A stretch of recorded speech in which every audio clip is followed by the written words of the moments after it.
안녕하세요. 라온에어 청취자 여러분, DJ 채채입니다. 오랜만에 인사드리게 되었어요. 저번 라온앤 오픈 영상은 잘 보셨을까요? 저희가 이번에 5월 둘째 주로서 맞이하게 된 두 번째 콘텐츠는요, 바로 대학생들을 위한 꿀팁 전달하기입니다. 저는 여러분들께 대학생이 되면 꼭 필수로 깔아야 하는 앱에 대해서 설명을 해드리려고 하는데요. 총 4가지 앱에 대해서 설명을 해드리도록 하겠습니다. 제가 바로 이 옆에 화면을 이용해서 이렇게 앱에 대해서 설명을 해드릴 예정인데요. 이 위치 잘 확인해 주시고요. 저의 설명과 함께 덧붙여서 이해하시면은 대학생들을 위한 꿀팁들 잘 얻어가실 수 있을 거라는 생각이 듭니다. 바로 첫 번째 앱입니다. 폴라리스 오피스라는 어플인데요. 여러분들은 이 어플을 노트북이 없는 새내기 시절부터 또 막학기를 앞둔 4학년 학생까지 꾸준히 사용하게 되는 그런 어플이에요. 이 어플은 가장 큰 장점이 바로 유료가 아니라 무료라는 점인데요. 무료로 이 해당 어플을 여기 보시는 바와 같이 일반 워드와 그 다음에 한글 파일, 그 다음에 엑셀 파일, 그리고 PPT 파일까지 확인을 할 수 있는 그런 어플이에요. 이렇게 여러분들은 다양한 파일들을 보고 확인할 수 있을 뿐만 아니라 직접 작성을 하고 특정 일반 파일처럼 내가 마치 노트북을 사용해서 제출을 한 것처럼 파일을 만들 수 있다는 게 가장 큰 장점이라고 할 수 있어요.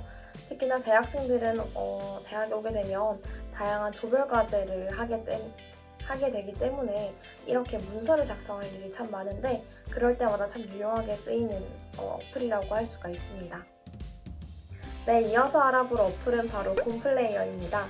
여러분들 흔히 곰플레이어라고 하면 우리 과거에 컴퓨터가 이렇게 뒷판이 뚱뚱할 때 쓰던 어플이라고 생각이 드실 텐데요. 전혀 그런 제품이 아니라요. 현재 곰플레이어는 우리 대학생이라면 누구나 다 아마 교수님의 수업을 녹음을 하는 경우가 많을 거라고 생각이 들어요. 본인이 수업을 들으면서 놓친 부분이 있을 수도 있고요. 끝나고 나서 복습을 할 수도 있기 때문에 아주 유용하게 쓸 수 있는데요. 여러분들이 녹음 파일을 다시 들으려고 하면 저의 아이폰을 쓰고 있는 저의 경우로 말씀을 드리자면 아이폰의 경우는 배속 기능이 없기 때문에 다시 들어야 할 때 다시 원 속도로 듣기에는 조금 지루하기도 하고 넘길 부분도 참 많잖아요. 그럴 때 바로 이 곰플레이어를 사용해서 배속 설정을 해서 듣다 보면은 순식간에 교수님의 말을 아주 압축해서 들을 수 있습니다. 뿐만 아니라 카카오톡에서는 이런 녹음 파일을 듣게 되면 좀 독특하게 아래 설정이 되어 있어요.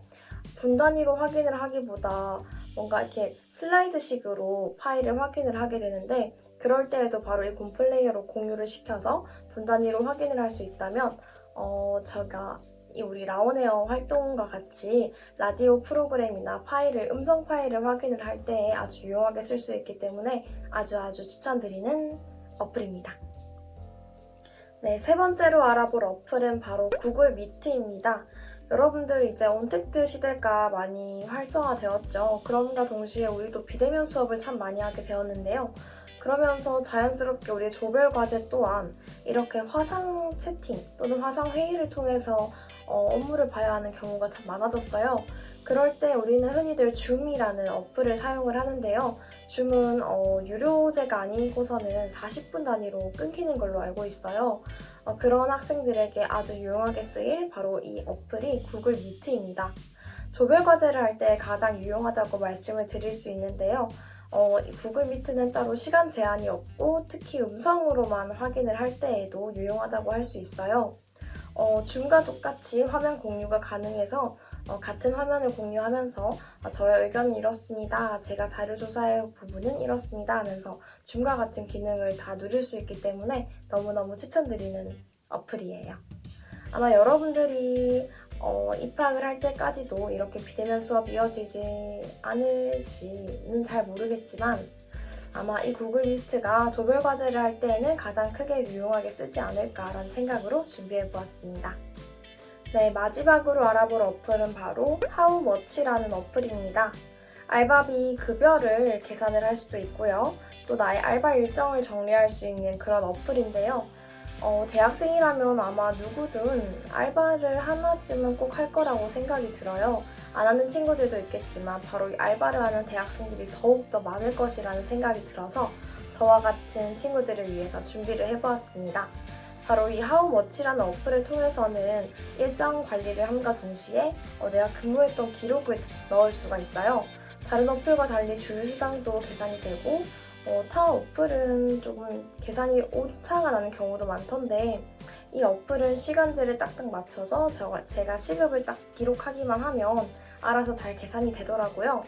보시는 바와 같이 이렇게 저의 월급을 한번 표시를 해서 월별 정산도 한번 해볼 수 있고요. 주휴수당 계산이 또 달라서 또 저는 제가 다니고 있는 알바에서 주는 급여와 또 살짝 미세한 차이가 있을 수는 있지만 거의 비슷하게 나오고 있기 때문에 여러분들이 이번 달 내가 번 돈은 얼마일까 정도로 추측할 수 있을 때 사용하기 좋을 것 같다는 생각이 들어서 한번 추천을 해드리게 되었어요. 네, 이렇게 4개의 유용한 어플 소개를 마쳤는데요. 어때요? 여러분들에게 아주 꿀팁이 된 것 같나요? 네, 여러분들에게 아주 유용한 어플이 되었기를 바라면서 저는 다음 홍보구 컨텐츠로 인사드리도록 하겠습니다. 봐주셔서 감사합니다. 안녕하세요, 라운에어 청취자 여러분들. 저는 러브액션과 캠퍼스 모먼트 DJ를 맡고 있는 DJ 밍자입니다. 반가워요. 라운에어 컨텐츠 영상을 찍기 위해서 이렇게 저희 집에서 영상을 찍게 됐는데요. 보시다시피 저는 지금 자취 생활을 하고 있어요. 그래서 자취를 하면서 겪었던 일들 그리고 그거에 대한 꿀팁들에 대해서 말하려고 합니다. 가장 먼저 자취를 하기 전에 알아야 될 것들에 대해 말을 해보고 싶어요. 저는 통학도 해보고 기숙사도 살아보고 자취도 해보고 있는데요. 통학은 한 학기 그리고 기숙사는 1년 반 정도 다니고 그 이후로는 쭉 자취를 하고 있어요. 지금 이 집은 저희 2번째 자취방입니다. 통학을 하면서 편도 1시간 반 정도 거리였었는데 좀 시간이 아깝다고 해야 되나? 그 지하철에서의 시간이? 그래서 처음엔 기숙사를 들어갔는데 기숙사에서 2인실을 썼거든요. 그 2인실 쓰는 게 너무 불편하더라고요. 좀 남이랑 같이 사는 게 불편해서 돈을 모아서 자취를 하기 시작했습니다. 자취를 하기 전에 가장 먼저 제일 중요하게 생각해야 되는 게 경제적인 거예요. 통학을 하는 것도 기숙사를 사는 것도 돈이 많이 들지만 자취는 그것보다 훨씬 많이 들어가거든요. 일단 방값도 필요하고 보증금도 필요하고 그리고 내가 이 집에서 살아가면서 하는 행동들이 모두 돈이 들어가기 때문에 정말 신중하게 자취를 해야 한다고 생각을 해요. 대표적으로 공과금이 있는데 가스비, 그리고 수도, 전기, 또 기본적인 건물 관리비 이런 것들 그리고 쓰레기 봉투도 사야 되고 이런 작은 것들이 정말 많이 들어가기 때문에 자취를 할 때는 정말 신중히 해야 할 것 같아요. 또 안전에 관련된 문제도 있으니까 자취를 하기 전에 이런 것들을 생각해줬으면 좋겠습니다. 자취를 하기 전에 해야 할 일들을 말해왔으니 다음으로 자취방을 구할 때 어떤 식으로 구해야 되는지에 대한 꿀팁들을 간단하게 말해볼게요. 저는 자취방을 구할 때 제일 처음에 가장 많이 사용하듯이 어플을 사용했어요. 네, 웬만하면 대표적으로 아는 그 방 어플이 이런 거 직방인데요. 직방에 보면은 이런 식으로 방을 볼 수가 있어요. 원하는 방 크기 또는 가격별로 이렇게 볼 수 있는데 직방 다방 같은 앱이 있는데 이런 앱에는 조금 허위 매물들이 많이 올라온다고 저도 들어서 이런 거를 보긴 봤지만 부동산과 연결하는 용도로만 활용하는 게 좋은 것 같아요. 제 말이 무조건 맞진 않지만 그렇게 활용하는 게 저의 팁? 부동산이랑 연락할 때 직접 찾아가는 것보다 이런 어플로 약속을 잡는 게 좋으니까. 그리고 저는 이 직방 다방보다는 이 네이버 부동산을 많이 이용했어요. 이게 생각보다 허위 매물이 더 적은 것 같은 저의 개인적인 생각이었어요. 네이버 부동산을 이용해서 방을 구했는데 일단은 방을 구할 때 제일 중요한 게 우선순위를 정해야 돼요. 내가 가장 중요하게 생각하는 게 뭔지? 보통 거리를 많이 생각하거든요. 학교랑 제일 가까운 거. 그리고 저 같은 경우는 집이 무조건 깨끗해야 됐어요. 화이트 톤의 깨끗한 집? 그런 집을 원해서 그거를 확실하게 어떤 게 제일 중요한지 정하고, 저는 깨끗해야 되는 이유가 벌레를 무서워해서 그게 제일 중요했는데, 이거 말고 집이 가까운 게 좋다던가 아니면은 교통이 편리해야 된다던가 또 아니면 집이 넓어야 된다고 생각하는 사람도 있어요. 또는 풀옵션. 이게 원룸이랑 오피스텔 뭐 이런 거에 차이가 있을 수도 있겠지만 침대와 가구들이 있는 집과 없는 집이 있거든요. 그래서 그거에 대한 생각도 미리 해놔야 돼요. 저 같은 경우에는 오피스텔에서 살고 있는데 오피스텔은 기본적인 가구가 하나도 없어요. 세탁기랑 냉장고 정도만 있고 침대, 소파, TV 뭐 이런 거 하나하나 다 없어서 그런 것까지 자기 예산에 넣어야 된다고 말씀드리고 싶어요. 또 자취방 구할 때 좀 중요한 게 예산을 확실하게 정하고 가야 돼요. 내가 이 정도에서 이 정도까지 생각하다가 점점 높은 가격의 집을 보게 되면은 눈이 높아지거든요. 그래서 예산을 초과해서 계약을 해버릴까라는 생각을 하는 경우도 있는데 그런 거를 좀 주의해서 집을 보는 게 좋아요. 네, 그리고 집의 인테리어가 중요한 경우가 있어요. 네, 집을 어떻게 꾸밀까에 대한 고민이 많이 들 때 많이들 알고 계시겠지만 제가 추천드리고 싶은 어플이 있어요.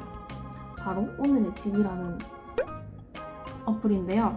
이 오늘의 집은 인테리어 된 집을 볼 수도 있고 가구를 구매할 수도 있고 뭐 질문 같은 커뮤니티도 있어가지고 되게 유용한 어플이었어요. 저도 집에 있는 이 소파도 그렇고 방 안에 2층 침대가 있거든요. 저는 동생이랑 같이 살아서 그것도 오늘의 집으로 통해서 구매를 했고 화장대 뭐 이런 것도 다 오늘의 집에서 구매한 것 같아요. 또 생각보다 이 오늘의 집 안에 있는